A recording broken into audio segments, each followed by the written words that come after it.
From the U.S. to Fiji and many oceans in between. Growing up with a Moroccan heritage and being multilingual has been an important part of my identity and truly influenced my international trajectory. Shout out to Casablanca, one of the most beautiful countries of the motherland. If you know, you know. And honestly, I can say having this background has truly influenced me to be a compassionate leader. And I say the word compassion because translating my name, fun fact, it means Arabic. It translates to mean compassion in Arabic. And being able to hold that within my life, within my story, and just being able to serve here at the U of R, I can say it has honestly transformed me to be a bigger and better person. And throughout my journey of service and pursuing higher education, I'm just honored and blessed to be able to have this platform to speak to you all today. Shout out to ROCTalks as well for organizing this program and just giving us an opportunity to empower you all, engage with you all, and just be ourselves.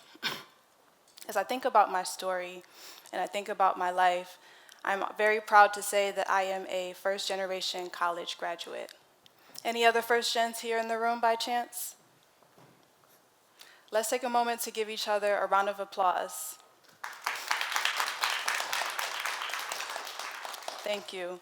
And being a first-gen college graduate, I can say that it takes a lot of honor, grit, and compassion to just be able to navigate the world the way that we do with limited resources. Growing up here in the inner city of Rochester, New York, it's known for its underfunded public schools, but I want to say that Rochester is honestly a city of potential.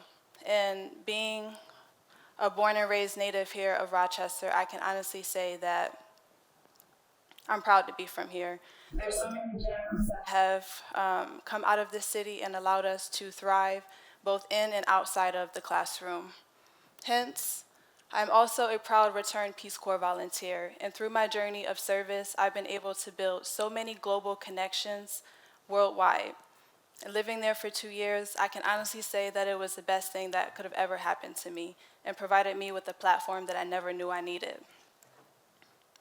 Throughout my journey of service, I can say that I come from a legacy of leaders who are resilient. Being able to serve in the primary school and teach grades K through 8, it honestly gave me the confidence and the boost that I needed to be able to teach a group of kids, empower them, and show them that they are capable, and education is something that they should never be able to take for granted. I was able to spice up the classroom and introduce them to new concepts such as Jeopardy. That became their favorite game and ultimately something that they wanted to play every day on a daily basis.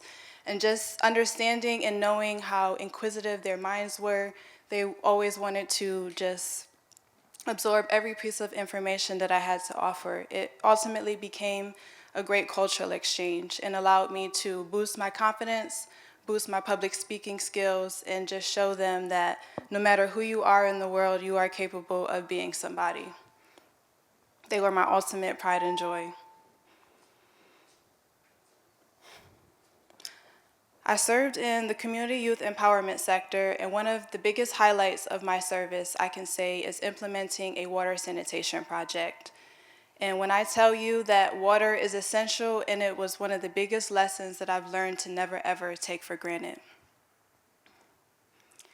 With the help of the Vianney Village Water Committee and we were able to successfully implement a water project to construct 2 new dams, install new piping systems, and with the help of 16,000 Fiji dollars, it ultimately taught us that water is essential and really gave me the platform to learn from the grassroots level upward and beyond.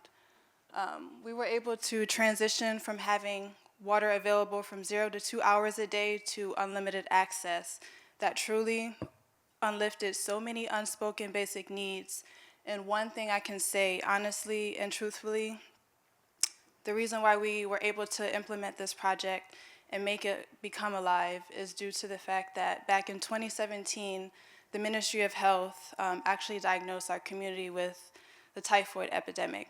For those of you who may not be aware, typhoid is a bacterial disease and infection that is caused by contaminated food and water.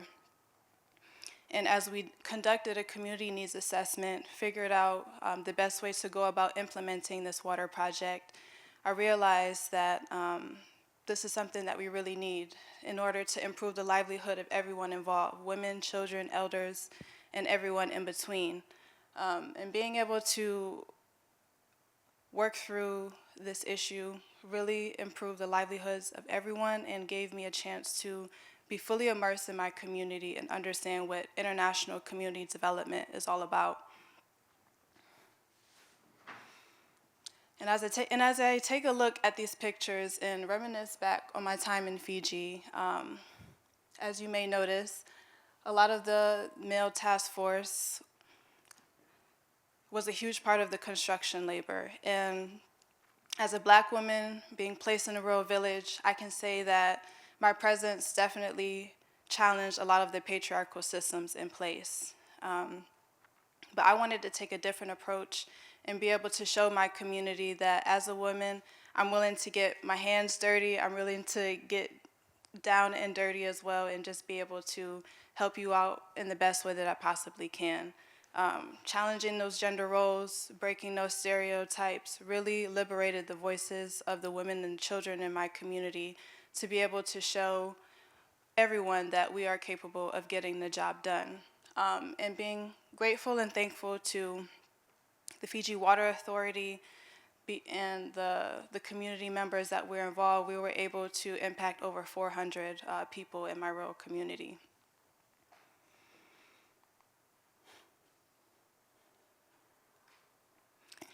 Throughout my time, I would have endless conversations with the women, the children, and just let them know that embodying many diverse backgrounds of the U.S. and being that active representation showed them that at the end of the day, melanin is beautiful, melanin is powerful, and it comes in a plethora of endless shades. And just being able to represent a different part of the U.S. and show them that we are all here to make a difference, I feel like allowed me to really impact my community and learn from them and vice versa. I love the women, I love the children, and they really gave me the power and the courage to embrace my natural beauty, embrace my natural hair, and just be fully immersed in everything that comprised of who I was and who I am and where I come from. And I remember one day specifically speaking and talking with one of the women in my community. She came up and told me, "We are so lucky to have an American volunteer who looks like us because you are family." And in that moment, it made me realize that I'm right where I belong. Community, family, identity are all merging together beautifully to be able to give me the opportunity to really learn something about Fijian culture, customs, and be able to be my authentic self and share my heart.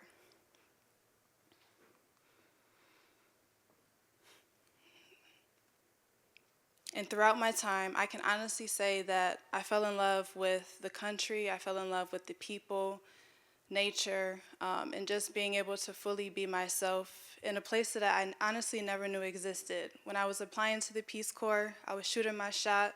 I never would have predicted in a million years that it would become my island home by the age of 22. And fast forwarding 7 years later, I'm very honored and blessed to be able to say that I've encountered so many cultures of the world by the age of 29. And just having the honor and privilege to be able to say that, it has been able to really bring the culmination of all my international experiences here to U of R, working with multicultural students, and just being able to share my experience, empower everyone around me, and encourage you all to get out there, travel the world, and see everything that it truly has to offer. And falling in love with Fiji, I feel like it just really made me have a greater appreciation for nature, the invigorating sunsets, the hospitable host country nationals. It was more than I could have ever predicted and expected for my journey.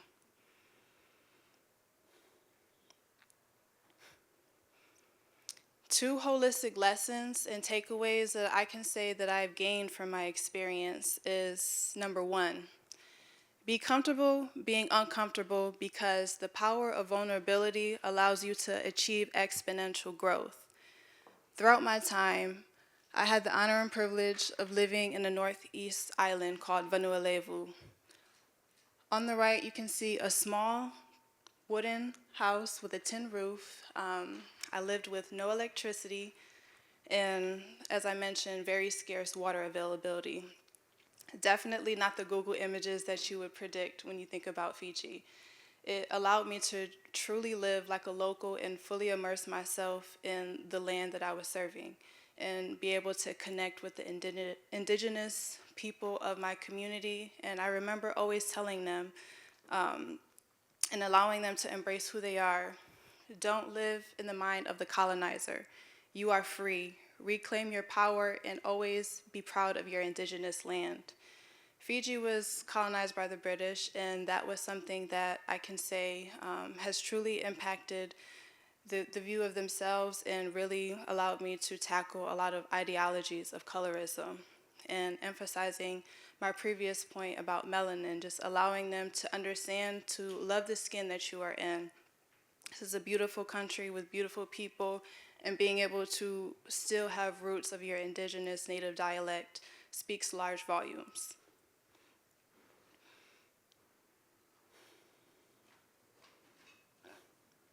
The second lesson and takeaway that I can honestly say is looking back and thinking about my Fiji family. Number 2, love is universal and human connection is a global principle that has honestly carried me throughout life and has given me a sense of belonging. When I look at these two, my heart instantly is just filled with joy. On the left, we have Memelangi. On the right, we have Ratu Chope. For context, Ratu translates to mean chief in English. And whenever he greeted me, he always greeted me with the biggest smile and referred to me as Andiana. He was somebody that I could always be my authentic self around. He introduced me to a love of reading. Over the course of my 2 years, I read over 100 books. We developed our own low-key book club, as I would say, and he was somebody that really taught me the importance of intellectual stimulation. Just being able to dissect those novels, interact with him, and fully challenge myself in that way, I can say, allowed me to grow holistically and allowed me to really critically think, allowed me to critically think. And he's someone that I refer to as my Fiji father. Memilangi, on the other hand, she was 3 years old when I first met her. Sweetest soul. We stayed up late watching movies, playing Uno, gazing at the stars, just enjoying each other's company. And to be able to really connect with her on that level and learn the native language, and in exchange, I always taught her English. She made me feel safe. She made me feel seen and valued, and just being able to connect with the children was honestly one of the biggest highlights and takeaways that I can say that I've gained throughout my international journey. And because of these two, because of my Fiji family, I can say I really learned what it meant to have a sense of belonging and going back to community, identity, and family, my home away from home.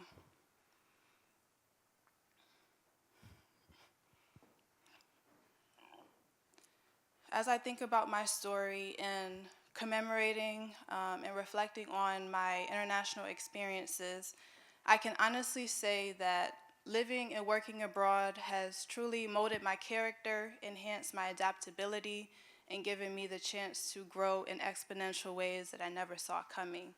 And really taught me that at the end of the day, travel is the best educator. And being able to see many cultures of the world, learn new languages, engage with people who were different from me, I can say that it has truly shaped me to be a bigger and better person, and overall has given me a lot of time to really ground myself and stay true to my journey, mind, body, and soul. And going back to identity, family, and community service, I can end you all with this note saying that education is the gateway to a world of infinite opportunity. And by utilizing a lot of culturally responsive pedagogy, we can use that as a powerful tool to truly build a inclusive world for humanity.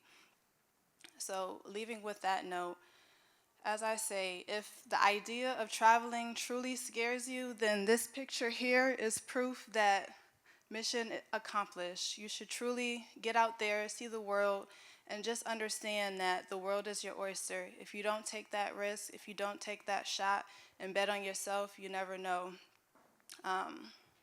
Thank you for listening to my island story, Global Vibes Only.